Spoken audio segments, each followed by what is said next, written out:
Halo pemirsa, selamat datang kembali di Red Salis TV, channel Liverpool di Indonesia yang pastinya akan selalu membahas segala sesuatu tentang Liverpool FC.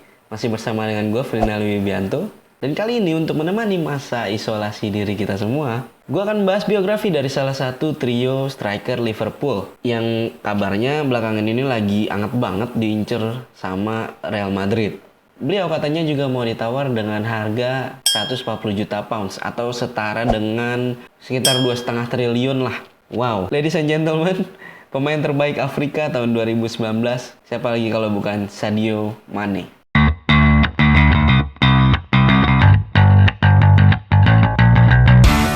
Sadio Mane, katanya sih orang-orang terdekatnya dia tuh manggil dia Said. Ada juga yang manggilnya Sadio. Nah, beliau ini lahir pada tanggal 10 April 1992 di sebuah kota bernama Sadio di Senegal sana. Nah, Sadio ini lahir dari keluarga yang sangat religius. Keluarganya Muslim by the way. Sadio tumbuh di daerah bernama Bambali, sebuah desa kecil di bagian selatan Senegal. Desa di mana tempat Sadio tinggal ini populasinya kecil, terbilang cukup sedikit karena hanya dihuni populasi yang tak lebih dari 25.000 orang. Nah, Sadio kecil ini tumbuh bersama pamannya. Jadi beliau tuh diasuh sama pamannya karena orang tuanya itu nggak sanggup untuk membiayai kebutuhannya Sadio gitu. Nah, Sadio Mane ini waktu kecil itu mirip lah ya sama anak-anak kecil di Indonesia ya, yang dimana suka banget yang namanya main bola di tengah jalan ya kan. Nah, Sadio Mane itu memutuskan untuk serius mengejar cita-citanya sebagai pemain bola itu ketika dia mendapatkan inspirasi ketika dia nonton timnas Senegal main di Piala Dunia tahun 2002. Saat itu kita ingat Senegal waktu itu berhasil melaju sampai perempat final. Mereka juga waktu itu kalau kalian ingat, Senegal tuh berhasil ngalahin timnasnya Prancis yang notabene kekuatannya jauh lebih besar dong. Nah, aksinya timnas Senegal di Piala Dunia tahun 2002 ini sangat-sangat menginspirasi Sadio Mane untuk mencoba serius dalam bermain sepak bola. Akhirnya dia coba membuat turnamen kecil-kecilan gitulah, turnamen apa sih sebutannya? Ya turnamen amatir lah kayak gitu di jalanan-jalanan di Senegal gitu. Nah, di turnamen itu memang para penonton, tetangga-tetangganya ngelihat memang Sadio Mane ini yang paling kelihatan unggul dan mendapat banyak sambutan lah dan sanjungan dari para orang-orang itu tadi gitu. Nah, yang namanya perjuangan seseorang itu ya pasti ya nggak pernah sehalus itu ya. Jadi memang keluarganya Sadio Mane ini ternyata nggak setuju kalau Sadio Mane ini tumbuh menjadi seorang pesepak bola gitu loh. Karena keluarganya Sadio Mane ini pengennya Sadio Mane ini menekuni ilmu agama gitu. Namun setelah dapat masukan ya dari para tetangganya yang udah lihat, jadi tetangganya nih termasuk sama pamannya ini juga ngomong ke keluarganya Sadio, ke orang tuanya, udahlah ini Sadio nih sangat berbakat sekali, lu coba ikhlasin untuk dia jadi pemain bola gitu. Dan akhirnya kedua orang tuanya luluh dan setuju untuk mengembangkan anaknya menjadi seorang pesepak bola. Ini luar biasanya dari support kedua orang tua dan pamannya itu adalah mereka bersedia untuk menjual hasil panennya mereka. Pendapatan dari penjualan hasil panen itu mereka itu pakai gunakan 100% untuk membiayai sekolah bolanya Sadio Mane. Luar biasa. Nah, habis itu yang nganterin tetap pamannya nganterin Sadio ke sebuah sekolah sepak bola di daerah Damkar namanya. Itu sekolah sepak bola lokal gitulah di Senegal sana. Namun di sini juga ia sempat mendapat pengalaman yang kurang mengenakan. Jadi waktu pengen seleksi, dia kayak dapat perlakuan yang dari pertama juga Mane udah ngeliat nih sepatu anak-anak yang lain bagus gitu kan. Terus celananya juga bagus. Kalau celananya si Mane sama sepatunya kan lusuh kayak gitu-gitu kan. Tapi itu nggak menghentikan lajunya Sadio Mane untuk terus mencoba. Karena kan memang sepak bola dilihatnya dari skill kan, bukan dari apa yang dia pakai. Bahkan seorang pemandu bakat di sekolah bola tersebut, ya kan, yang ngelihat Mane itu kayak ini apaan sih ini anak, kayak nggak niat banget sih ikut seleksi. Emang kagak persiapan apa? Kan ada waktu untuk persiapan, kok lu malah pakai sepatu yang model kayak gitu ya kan? Kayak nggak niat lah. Ya cuman ya kayak gitu, Mane hanya cuman bisa fokus sama seleksinya, dan benar aja Mane akhirnya berhasil seperti yang kita tahu pastinya, membuktikan kualitasnya dan mengejutkan banyak orang di situ gitu loh, dan pastinya lolos seleksi lah. Nah, yang menarik adalah ketika Sadio main dong di liga yang entah divisi keberapa, itu kan di tim pertamanya yang di Dakar tadi itu Sadio dalam waktu 2 musim itu berhasil menorehkan sebanyak 130 gol hanya dalam 90 pertandingan. Wow. Nah, karena memang dari situ kan bakatnya kan kelihatan ya, orang juga ngomongin pastinya. Akhirnya ada pemandu bakat dari kayak scout gitulah dari Prancis itu tertarik gitu mau membawa Mane ke Prancis gitu kan. Nah, ini dia adalah awal mula dari karir profesionalnya Sadio Mane nih, ketika dia memutuskan untuk ikut bersama pemandu bakat dari Prancis itu tuh tadi orang tadi itu. Nah, kata si scout yang dari Prancis ini, dia bilang Sadio Mane ini adalah pemain paling miskin di dalam tim, tapi dia adalah pemain yang paling bertalenta di dalam tim itu juga gitu. Hebat, luar biasa. Nah, akhirnya Sadio Mane mendapat beberapa fasilitas untuk terbang ke Prancis dan bergabung bersama sebuah tim bernama Metz. Yang perlu diketahui adalah ketika Mane memutuskan untuk pergi ke Prancis, itu beliau nggak ngasih tahu ke keluarganya, dua orang tuanya sih lebih spesifik. Karena apa? Karena Sadio Mane tahu persis bahwa kedua orang tuanya tuh memang belum 100% merelakan Sadio untuk menjejaki karir sebagai pemain sepak bola ya kan. Pikirnya orang tuanya pasti ya paling cuma sampai liga lokal doang, ngapain sih gitu kan. Udah nggak apa-apa, kasih aja dulu gitu. Nggak taunya kan memang dia berhasil sampai ke Prancis. Kalau dari Sadio Mane-nya sendiri, dia cuma berpikir, oke, gue akan serius, membuktikan, dan ingin memberikan kejutan kepada kedua orang tuanya tentu saja.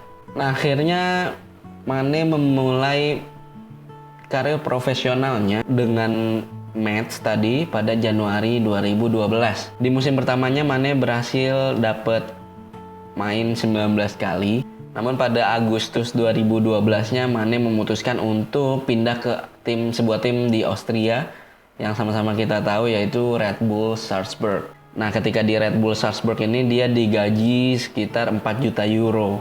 Di tanggal 31 Oktobernya Mane berhasil mencetak hat-trick pertamanya sebagai pemain sepak bola profesional. Mane terus bermain sangat luar biasa hingga berhasil membawa Red Bull Salzburg waktu itu juara liga ya kan. Nama Mane kemudian semakin melambung, akhirnya dia mulai dilirik sama tim Premier League yaitu Southampton pada musim 2014-2015. Akhirnya dengan biaya sekitar 11,8 juta euro, Mane memutuskan untuk pindah ke Southampton. Nah, pada debut pertamanya memang Mane waktu itu nggak ngegolin, tapi dia berhasil membawa timnya Southampton menang atas Arsenal dengan skor 2-1. Nah, ini kan permainannya Sadio Mane kan terus berkembang ya. Akhirnya saat itu Sadio Mane berhasil menjadi pencetak gol terbanyak di Southampton.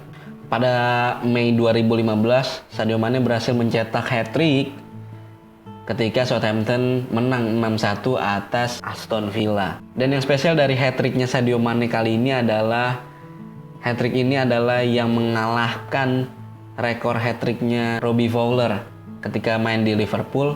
Ini hat-trick tercepat karena hanya dicetak dalam waktu 176 detik aja. Lebih persisnya adalah 2 menit 56 detik. Kalau waktu itu rekornya Robbie Fowler itu 4 menit 33 detik. Sampai sekarang ini rekor belum terpecahkan. Hat-trick tercepat rekor hat-trick tercepat dipegang oleh Sadio Mane. Luar biasa. Nah, meski bermain sangat luar biasa ya bagi Southampton, tapi memang Sadio Mane ini waktu itu punya masalah disiplin ya. Jadi tuh memang saat itu Sadio Mane itu sering banget datang terlambat waktu latihan, dan pada akhirnya ini mungkin yang menjadi salah satu faktor untuk Southampton menerima tawaran Liverpool yang ingin membeli Sadio Mane seharga 34 juta pound sterling. Dengan 34 juta pound sterling itu, Liverpool akhirnya berhasil meminang Sadio Mane pada bulan Juni 2016. Dan yang menarik adalah ketika ia resmi menjadi pemain Liverpool, yang pertama ia undang adalah ke Inggris tentunya ibunya. Nah, ini bersama Liverpool waktu itu Sadio Mane menjalankan debutnya itu ketika melawan Arsenal. Ini gue inget banget pertandingan ini, luar biasa. Gue lihat Sadio Mane ini pembelian terbarunya Liverpool, mainnya gila, gesit banget. Dia waktu itu main di sebelah kanan kan, waktu itu belum ada Salah. Waktu itu Liverpool akhirnya unggul dengan skor 4-3 main di Anfield. Si Sadio Mane ini berhasil mencetak gol kunci ya kan, gol keempat. gol kunci kemenangannya Liverpool waktu itu. Bener-bener pembelian yang nggak salah lah dari Jurgen Klopp waktu itu. Karena terus bermain gemilang, akhirnya Liverpool menganugerahkan pemain terbaik kepada Sadio Mane pada musim 2017. Namun di tahun 2017 itu bukannya hanya yang bagus-bagus aja ya, karena waktu itu tahun 2017 Sadio Mane harus membela negaranya Senegal, timnas Senegal di kompetisi Piala Afrika 2017. Nah, di sini Sadio Mane memiliki salah satu pengalaman yang buruk. Saat itu Sadio Mane gagal mengeksekusi tendangan penalti ketika mendapat kesempatan dan akhirnya membuat Senegal gagal lah dalam turnamen tersebut gitu. Dan yang memang parahnya adalah ketika turnamennya selesai, setelah itu Sadio tuh masih suka dapat ancaman-ancaman gitulah di rumahnya. Jadi kayak semacam teror-teror gitulah dari penggemarnya Sadio tuh ke rumahnya Sadio gitu loh. Akhirnya ya tentu saja ya, karena mendapatkan ancaman-ancaman yang nggak ngenakin ya kan, ngeri juga ya kan. Akhirnya Sadio meng-hire pihak kepolisian untuk menjaga rumahnya 24 jam. Luar biasa. Nah, setelah kembali ke Liverpool dari Piala Afrika tahun 2017 itu, potensinya Mane, permainannya Mane semakin membaik terus. Dan ia juga mengaku bahwa Jurgen Klopp tuh merubah dirinya gitu loh. Nggak hanya sebagai seorang atlet, tapi juga sebagai seorang manusia gitu, dari arahan-arahannya Jurgen Klopp. Dan yang sama-sama kita tahu, Sadio Mane ini memang salah satu penyerang pentingnya Liverpool lah ya kan, yang berhasil membawakan trofi Liga Champions buat Liverpool kemarin ya kan, musim lalu, Piala Dunia Antar Klub, UEFA Super Cup, dan yang memang yang terdekat lagi yang harus tertunda sebentar insya Allah itu trofi Liga Primer. Dan itu memang sangat ada ya, tentunya ya sangat ada andil besarnya seorang Sadio Mane. Itu yang luar biasa dari Sadio Mane, dan gue putuskan untuk membahas biografinya di sini ya kan, supaya kita lebih mengenal beliau lah gitu. Perjuangannya beliau semoga menjadi inspirasi buat kita semua kan. Jadi gitu Kops, sambil mengisolasi diri ya kan, dan pastinya membutuhkan banyak hiburan. Jadi kita memutuskan Red Sales TV ini untuk kembali dan menyajikan konten-konten seputar Liverpool tentunya. Dan dimulai dengan biografi pemain-pemain Liverpool. Nggak hanya pemain, nantinya mungkin juga biografi Jurgen Klopp dan staf-staf kepelatihannya nanti kita akan bahas yang menarik-menarik. Kalian bisa juga request siapa aja yang mau dibahas, siapa yang mau bahas, nanti kita cariin, kita yang riset, nanti kita sajikan dalam bentuk konten video sehingga kalian bisa nontonnya dengan asik ya kan, atau dengerin doang audionya sambil kerja WFH ya kan, work from home. Kerja WFH, kerja work from home, kerja dari rumah, apa coba? Ya udah deh, itu aja kali ya. Mudah-mudahan terhibur.